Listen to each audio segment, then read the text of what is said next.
નમસ્કાર મિત્રો, દેશ અને દુનિયાના સૌથી મોટા સમાચારમાં આપનું સ્વાગત છે।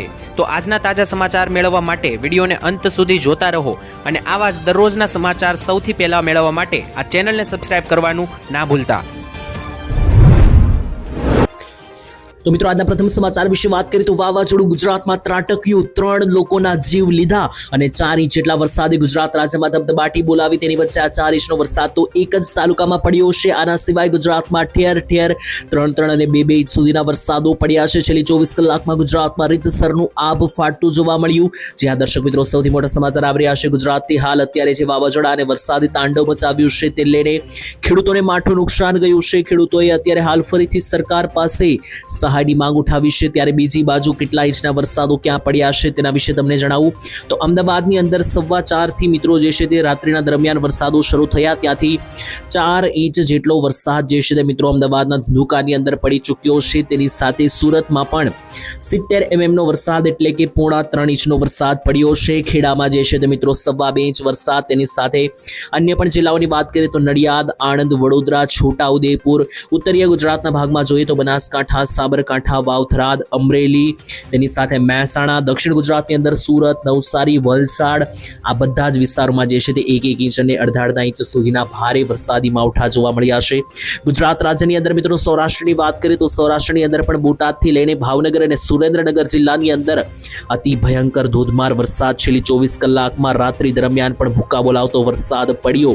અને માત્ર વરસાદ નહીં, મધ્ય ગુજરાતના દાહોદ, ગોધરામાં તો વાવાઝોડું ફૂંકાયું, જેને કારણે દાહોદમાં વાવાઝોડા ફૂંકાવાને કારણે રસ્તા ઉપર સાઇન બોર્ડ એટલે કે રસ્તા ઉપર જે બોર્ડ લગાવેલા હોય છે પડવાને કારણે 3 લોકોના મોત નીપજ્યા છે। તો આ વાવાઝોડું જે છે તે રીતસરનું ગુજરાત રાજ્યની અંદર મોતનો ખેલ બનતું પણ જોવા મળ્યું। એવા મિત્રો મોટા સમાચાર આવ્યા છે અને હજુ આગળ આગામી 5 તારીખ સુધીનું જે એલર્ટ આપેલું છે કયા કયા જિલ્લામાં છે એમાં આગળ આ વિડીયોમાં હું તમને જણાવીશ। ત્યાર પછીના મહત્વના સમાચાર જોઈએ તો પેટ્રોલ અને ડીઝલ હજુ પણ ભાવ વધી શકે। જી હા દર્શક મિત્રો, નવા મહિના જૂનની શરૂઆતની સાથે સૌથી મોટા સમાચાર આવ્યા છે। ગયા મહિનાની અંદર 15 દિવસની અંદર 4 વખત પેટ્રોલ ડીઝલના ભાવ વધારવામાં આવ્યા હતા। ત્યારે ફરી એકવાર હવે જૂન મહિનાને લઈને સમાચાર આવી રહ્યા છે। યુદ્ધ જે છે તે પૂર્ણ થવાનું નામ લઈ રહ્યું નથી અને મોંઘવારી જે છે તે પણ હવે આસમાને જઈ રહી છે। ગરીબો અને મધ્યમ વર્ગના લોકોને ફરી એકવાર એક નવો ફટકો પડી શકે, કારણ કે ઈરાન યુદ્ધના પગલે ક્રૂડ ઓઇલ સતત મોંઘું થઈ રહ્યું છે। જો કે હાલમાં મિત્રો $100 નીચે જે છે તે ક્રૂડ ઓઇલ ચાલી રહ્યું છે, પરંતુ ઓઇલ માર્કેટિંગ કંપનીઓએ લાંબા ગાળાના કરારો કર્યા હોવાથી મોંઘું ક્રૂડ ઓઇલ તેલ જે ખરીદ્યું હોય તેના કારણે પેટ્રોલ ડીઝલના વેચાણમાં જે કંપનીઓ છે તે અંડર રિકવરી થઈ રહી છે, એટલે કે કંપનીઓ જે છે તે નુકસાનીમાં ચાલી રહી છે। હાલમાં જ મિત્રો બંને ઈંધણના ભાવમાં પ્રતિ લીટર 7 પૈસાનો જેવો મિત્રો વધારો કરવામાં આવ્યો હતો, થતાં પેટ્રોલની અંદર પણ મિત્રો લીટરે જે છે તે ₹12 અને ડીઝલમાં ₹21ની ખોટ જતી હોવાને કારણે કંપનીઓએ કુલ 74,000 થી લઈને 84,000 કરોડની રકમ આ વેચાણમાં ગુમાવી છે। એટલે કે મિત્રો છે ક્રૂડ ઓઇલના ભાવ વધી રહ્યા છે તેને કારણે કંપનીઓ ખોટમાં ચાલી રહી છે અને જોવા જઈએ તો મિત્રો કંપનીઓએ જે છે તે ખાસ કરીને ટોટલ 74,000 થી 84,000 જેટલા કરોડ જેટલા રૂપિયા જે છે તે મિત્રો ગુમાવી રહી છે કંપનીઓ। અને આજે મિત્રો લગાતાર કંપનીઓ નુકસાનીમાં જઈ રહી છે, તેનો એ સંકેત છે કે પેટ્રોલ ડીઝલના ભાવ વધવાના ફરી એકવાર દબાણ બની શકે। જો કે મિત્રો હજુ ઓફિશિયલી એનાઉન્સમેન્ટ કરવામાં નથી આવી, પરંતુ જે રીતના પહેલા પણ મિત્રો આ રીતનો માહોલ બન્યો હતો, ફરી એકવાર મિત્રો પેટ્રોલ અને ડીઝલ લઈને સમાચાર આવી રહ્યા છે કે ભાવમાં વધારાના સંકેતો જોવા મળ્યા છે। બાકી મિત્રો જે છે તે તમારું શું કહેવું છે, હજુ આ ભાવ ક્યાં જઈને પહોંચી શકે એ પણ કોમેન્ટમાં લખજો, કારણ કે છેલ્લા મહિનાની અંદર 15 દિવસમાં 4 વખત વધારો કરવામાં આવ્યો હતો અને અંદાજિત પેટ્રોલ ₹9 સુધી મોંઘું કરવામાં આવ્યું હતું। ત્યાર પછી જોઈ લે તો હવે મહાયુદ્ધના એંધાણ જે છે તે વાગી રહ્યા છે અને હાલ સંકટ જે છે તે લગાતાર વધી રહ્યું છે, કારણ કે લડાઈ તો માત્ર 2 દેશોની છે, પરંતુ અસર આખા વિશ્વને થઈ રહી છે। જેમ કે ગુજરાતમાં મોટા પાયે ધંધાઓ અને ઉદ્યોગો ભાંગી પડ્યા છે, તેની સાથે મહામંદીનો દોર છે, મોંઘવારીનો દોર છે, તેની વચ્ચે અમેરિકાના હુમલા પછી ઈરાન પણ હવે પીછેહટ કરવા તૈયાર નથી। ઈરાનનો બદલો શું? ટ્રમ્પનો યુદ્ધ વિરામ માત્ર એક શોપીસ બની ગયો છે? કારણ કે મિત્રો જેવી રીતના તમે કપડાની દુકાને ખરીદી કરવા જાઓ અને બહાર જે રીતનો શોપીસ લાગે હોય છે કે જેનું કોઈ કામ નથી હોતું, ફાલતુનો હોય છે, તેવી રીતના ડોનાલ્ડ ટ્રમ્પે જે યુદ્ધ વિરામની જાહેરાત કરી એ પણ એકદમ શોપીસ લાગી રહી છે। કારણ કે યુદ્ધ વિરામની માત્ર જાહેરાત કરવામાં આવી છે, પરંતુ વિરામ જેવું તો કશું લાગી રહ્યું નથી, કારણ કે આખા ગુજરાતની અંદર પણ તેની અસરો જોવા મળી રહી છે। કારણ કે ઈરાન અને અમેરિકા વચ્ચે છેલ્લા 3 દિવસથી લગાતાર લડાઈઓ શરૂ છે। એક બાજુથી અમેરિકા હુમલો કરે છે તો બીજી બાજુથી ઈરાન રિટેલિએશનની અંદર એટલે કે વળતા બદલાની અંદર ફરીથી મિસાઇલો વડે હુમલા કરે છે। ત્યારે બેલિસ્ટિક મિસાઇલોથી લઈને ડ્રોન શોટ વગેરે મિત્રો જે છે તે વાપરવામાં કરવામાં આવી રહ્યા છે, તેને કારણે લગાતાર તણાવ વધતું જોવા મળી રહ્યું છે. અને ખાસ મિત્રો આજે લડાઈ ચાલી રહી છે સ્ટ્રેટ ઓફ હોર્મુઝમાં ચાલી રહી છે. અને તમે જાણો છો કે આ સ્ટ્રેટ ઓફ હોર્મુઝ એ રસ્તો છે કે જ્યાંથી ભારત પોતાનો તમામ વ્યાપાર કરે છે, તમામ વસ્તુઓ બહાર મોકલે છે અને લાવે છે, એટલે કે ઇમ્પોર્ટ એક્સપોર્ટ કરે છે. અને ત્યાં જ એટલે કે સ્ટ્રેટ ઓફ હોર્મુઝમાં જ આ ભયાનક વિસ્ફોટો કરવામાં આવી રહ્યા છે. તો એ મિત્રો જે છે તે એક ખરાબ સમાચાર ગણી શકાય. અને અડધી રાત્રે આ ખરાબ સમાચાર આવ્યા છે, કારણ કે યુદ્ધ વિરામ હવે એક મજાક બનીને રહી ચૂક્યું છે. અને જો આવું ને આવું લગાતાર લાંબુ ચાલે છે તો લોકો જે છે તે મિત્રો મોંઘવારીના ઝાંસાની અંદર ફસાઈ શકે. ઓલરેડી બધી વસ્તુ મોંઘી થવાની શરૂઆત થઈ ચૂકી છે, કારણ કે આ મહિનાના જૂન મહિનાના જે નવા ગેસ સિલિન્ડરના ભાવ પણ જાહેર કર્યા, તેમાં પણ કોમર્શિયલ એલપીજી સિલિન્ડરની અંદર ફરીથી જે છે તે ભાવ વધારો ઝીકવામાં આવ્યો. ત્યાર પછી જોઈએ તો પીએમ કિસાન યોજના માટે નવા નિયમો જાહેર કરવામાં આવ્યા છે. તો જો તમારે 2000 રૂપિયાનો હપ્તો હવે મેળવવો હશે તો બધા જ નિયમોનું પાલન કરવું પડશે અને દર વર્ષે ફરજિયાત આ પ્રક્રિયા કરાવવી જ પડશે, નહીતર તમારા ખાતામાં આવતો હપ્તો બંધ થઈ જશે. અને મિત્રો બીજી રીતના એક લોકો માટે ખુશખબર પણ છે કે જે લોકોને હપ્તા નથી મળતા તેને ફરીથી પણ શરૂ થઈ શકે, અને જેને મળી રહ્યા છે તેના બંધ પણ થઈ શકે. તો ખુશખબર અને દુઃખદ ખબર આપણી પાસે બંને છે. વિસ્તારથી સમજીએ તો પીએમ કિસાન યોજના માટે સરકાર હવે કડક નિયમો બનાવી રહી છે, કારણ કે ગુજરાતની અંદર લાખો ખેડૂતો એવા છે કે જે ખેડૂત ના હોવા છતાં પણ 2000 રૂપિયાનો હપ્તો લઈ રહ્યા છે. ફાલતુ લોકો જે છે તે પીએમ કિસાન યોજનામાં ખેડૂતનો બનવાનું ઢોંગ કરીને પૈસા લઈ રહ્યા છે. આવા લોકોને યોજનામાંથી હટાવવા માટે સરકારે હવે નિર્ણય લીધો છે કે જે ઈ-કેવાયસી પહેલા એક વખત જ કરવામાં આવતું, તો હવે પીએમ કિસાન યોજનામાં જો તમારે 2000 રૂપિયાના હપ્તા મેળવવા હશે તો દર વર્ષે એક વખત ફરજિયાત ઈ-કેવાયસી તમારે કરાવવું પડશે. તો દર વર્ષે મિત્રો ખેડૂતોએ હવે ફરજિયાત એકવાર ઈ-કેવાયસી જો હપ્તો જોતો હોય તો કરાવવું જ પડશે. હવે આ લાંબી મગજમારી થઈ જશે, કારણ કે ખેડૂતોને વારે વારે આ પ્રોસેસ કરવી પડશે. તો ખેડૂતો આનાથી જે છે તે થોડા દુઃખી છે, પરંતુ ખેડૂતો આ તમારા માટે ખોટ નથી, તમારા માટે આ ફાયદાની વાત છે. કારણ કે જે ખેડૂતોને હપ્તા અટકી ચૂક્યા છે, તો જો મિત્રો તે ખેડૂતો ઈ-કેવાયસી કરાવશે અને જેન્યુઇન ખેડૂત હશે તો એમના અટકેલા હપ્તા શરૂ થઈ શકે. અને આ પ્રોસેસમાં જેટલા પણ ડુપ્લિકેટ ખેડૂતો પકડાશે, ખોટી રીતે હપ્તાનો લાભ લેતા પકડાશે, તમામને બાકાત કરવામાં આવશે. તો જે ઓરિજિનલ સાચા ખેડૂતો છે તેમને તો આનાથી ફાયદો જ થવાનો છે. અને જે આ મિત્રો ખેડૂત ના હોવા છતાં ઢોંગ કરીને હપ્તા લઈ રહ્યા છે તેમના તમામને મિત્રો જે છે તે લિસ્ટમાંથી નામ સીધા ફાડવામાં આવશે અને હટાવવામાં આવશે. તો મિત્રો આવનારો જે હપ્તો છે તે હવે જાજુ દૂર નથી, 1-1.5 મહિનાની અંદર આવી શકે.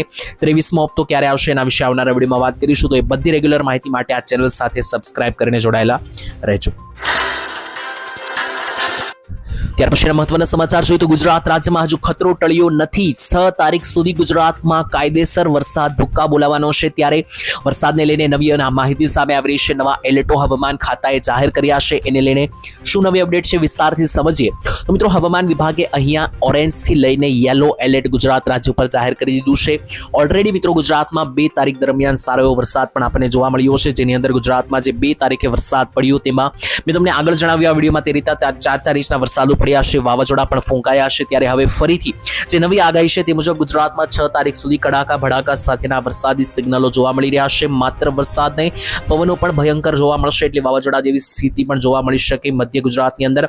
અને આ જે વરસાદી રાઉન્ડ છે મિત્રો રાજસ્થાનથી સિસ્ટમ આવેલી હોવાને કારણે ઉત્તરીય, પૂર્વીય અને મધ્ય ગુજરાતના સેન્ટરોને વધારે અસર કરી રહેશે. બાકી સૌરાષ્ટ્ર અને કચ્છમાં ઓછો વરસાદ પડશે, પરંતુ ઝાપટા સ્વરૂપે વરસાદ શરૂ રહેશે. જ્યારે દક્ષિણ ગુજરાત, મધ્ય ગુજરાત અને ઉત્તર ગુજરાતની અંદર કે જ્યાં વિસ્તારોની વાત કરીએ તો સાબરકાંઠા, અરાવલી, મહેસાણા, નીચે આવી તો અમદાવાદ, ગાંધીનગર, દાહોદ, ગોધરા, મહીસાગર, વડોદરા, છોટાઉદેપુર, સુરત, ભરૂચ આ સેન્ટરોમાં ભારે વરસાદની પ્રબળતા બની રહેશે. ત્યાર પછીના ખૂબ જ મહત્વના સમાચાર વિશે વાત કરીએ તો હર્ષ સંઘવીની અધિકારીઓને ફરી એકવાર મોટી ટકોર. જી હા દર્શક મિત્રો, એક મોટા સમાચાર આવી રહ્યા છે. હર્ષ સંઘવી જે છે તે અવારનવાર નાગરિકો માટે જે છે તે અધિકારીઓને ખખડાવતા હોય છે. ત્યારે શું નવા અધિકારીઓને ટકોર કરી છે અહીંયા હર્ષ સંઘવીએ અને શું કીધું છે લોકોના અને જનતાના કામો કરવા માટે સમજીએ. તો મિત્રો છેલ્લા ઘણા સમયથી આ માહિતી મળી રહી છે કે સરકારી જેટલા પણ મિત્રો મોટા મોટા મંત્રીઓ છે તે લગાતાર અધિકારીઓને ખખડાવી રહ્યા છે, કારણ કે અધિકારીઓ જે છે તે કામચોર બનતા હોય તેવું લાગી રહ્યું છે. કારણ કે ઘણા બધા વિસ્તારોમાં ગયા વર્ષે પણ રોડ મિત્રો બનાવવા બાબતે જે છે તે આ રીતનું જોવા મળ્યું હતું કે લોકોની ફરિયાદો હતી કે કામ નહોતા થતા. અને બીજી પણ ઘણી બધી બાબતોમાં મિત્રો આપણે જોઈએ છીએ કે કેટલાક કામો અટકતા હોય છે. તો એને લઈને આની પહેલા પણ મુખ્યમંત્રી ભૂપેન્દ્ર પટેલે કીધું હતું કે જો કામ ના થાય એમ હોય તો યોગ્ય કારણ સાથે જણાવી દેવું, લોકોને જે છે તે ખોટા મિત્રો જે છે તે સમયના વાયદા ના આપવા. અને આજે હર્ષ સંઘવીએ પણ મિત્રો જે છે તે કાર્યક્રમમાં હાજરી આપી અને ત્યાં તેમણે અધિકારીઓને ટકોર કરી હતી કે તમે અધિકારી બન્યા છો તો તમારા માતા પિતાને આભારી છે. અધિકારી બન્યા બાદ ભવિષ્યમાં પણ ગરીબ અને ગામડાના માતા પિતાથી શરમ ના આવી જોઈએ. જો શરમ અનુભવશો તો ક્યારેય સફળ નહીં થઈ શકો. માતા પિતાને પ્રેમ અને વિશ્વાસથી વધુ કંઈ ન હોઈ શકે. હું મારી ટીમ સિલેક્ટ કરું ત્યારે એ બાબત જરૂર જોઉં છું કે જે પોતાના માતા પિતાને માન સન્માન નથી આપતા એ મારી ટીમમાં ક્યારેય હોતા નથી, તેવું હર્ષ સંઘવીએ જણાવ્યું. જે પોતાના માતા પિતાનો ન થયો હોય તે આપણો શું થાય, તેવું પણ અહીંયા હર્ષ સંઘવીએ જણાવ્યું અધિકારીઓ માટે.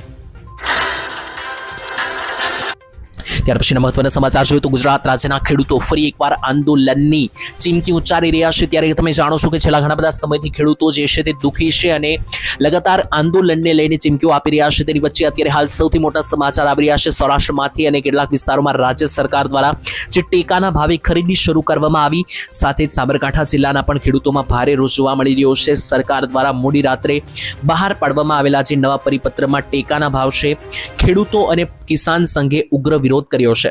પ્રથમ પરિપત્રમાં પાકના વજનમાં જે છૂટછાટ આપવામાં આવી હતી તે નવા પરિપત્રની અંદર પાછી ખેંચી લેવામાં આવી છે તેવું ખેડૂતોનું કહેવું છે. આની સાથે કેટલાક કપાસના ખેડૂતો પણ નારાજ છે, કારણ કે સરકારે જે ઇનપુટ ડ્યુટી છે તેની અંદર જૂન મહિનાથી ફેરફારો કર્યા છે, તેનાથી કપાસના ખેડૂતો પણ દુઃખી છે. અને તેની સાથે અહીંયા વાત કરીએ તો ખેડૂતો અને કિસાન સંઘ બંને આક્રમક મોરચો ખોલ્યો છે.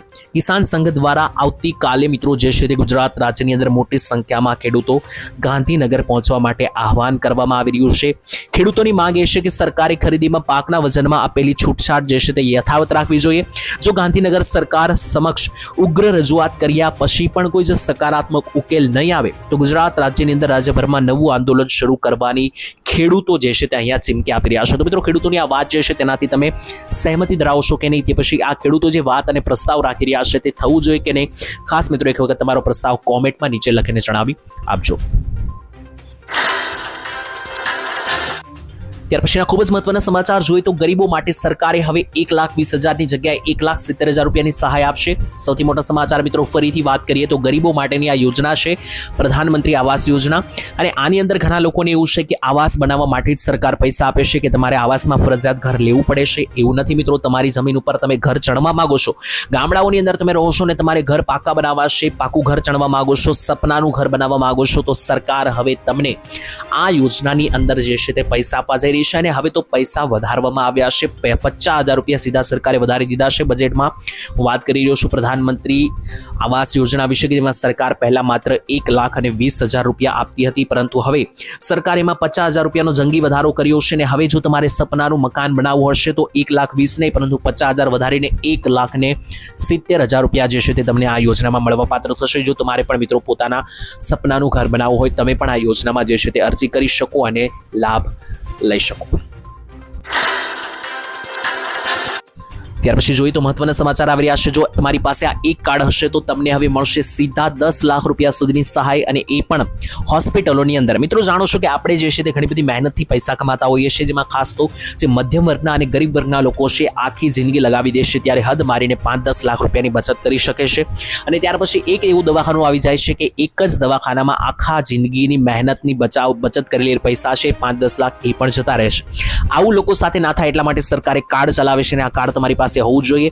તમને એવું લાગી રહ્યું હોય કે હું આયુષ્માન કાર્ડની વાત કરી રહ્યો છું, એવું નથી. આયુષ્માન કાર્ડની અંદર પણ એક બીજું વેરિયન્ટ છે, તેના વિશે હું જણાવી રહ્યો છું કે આયુષ્માન વંદના કાર્ડ.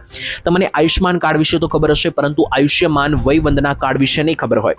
70 વર્ષથી વધારે ઉંમરના જેટલા પણ વડીલો છે તેનું આયુષ્માન કાર્ડમાં ઈલાજ નથી થતો, અને વધારે બીમારીઓ 70 વર્ષથી ઉપરના વડીલોને જ આવે છે. તો 70 વર્ષથી વધારે ઉંમરના વડીલોનો કે જેમનો આયુષ્માન કાર્ડમાં ઈલાજ નથી થતો, એના માટે આયુષ્માન વયવંદના કાર્ડ શરૂ કરવામાં આવ્યા છે. આ કાર્ડની અંદર જે છે તે સારવાર માટે તમને સહાય મળે છે. અને આયુષ્માન ભારત પ્રધાનમંત્રી જન આરોગ્ય યોજના એટલે કે PM જય યોજનાની અંદર વડીલોને પણ સ્વાસ્થ્યનું સારવારો ફ્રીમાં મળી શકે, એટલા માટે સરકારે હવે વડીલો માટે પણ આયુષ્માન વયવંદના કાર્ડ શરૂઆત કરી. તો મિત્રો આ ખાસ જાણી લેજો, તમારા વર્ષોની કમાણી જે હોય છે, બચત હોય છે, દવાખાનામાં ના જાય, એટલા માટે સરકારના આ કાર્ડ જે છે તે હવે ઘણા લોકો માટે ઉપયોગી સાબિત થશે. ત્યાર પછીના મહત્વના સમાચાર, છેતરપિંડી રોકવા માટે હાઈ લેવલની બેઠક બોલાવવામાં આવી છે. જી હા દર્શક મિત્રો, ગુજરાતની અંદર જે છે તે ખાસ વધતા જતા જે છેતરપિંડીના ક્રાઇમો છે તો એને સાયબર ક્રાઇમના ગ્રાફને નાથવા અને ડિજિટલ છેતરપિંડી જે લોકો સાથે ચલી રહી છે ઓનલાઈન, તેને રોકવા માટે સરકાર હવે અડધી રાત્રે એક અત્યંત મોટી બેઠક બોલાવવામાં આવી છે.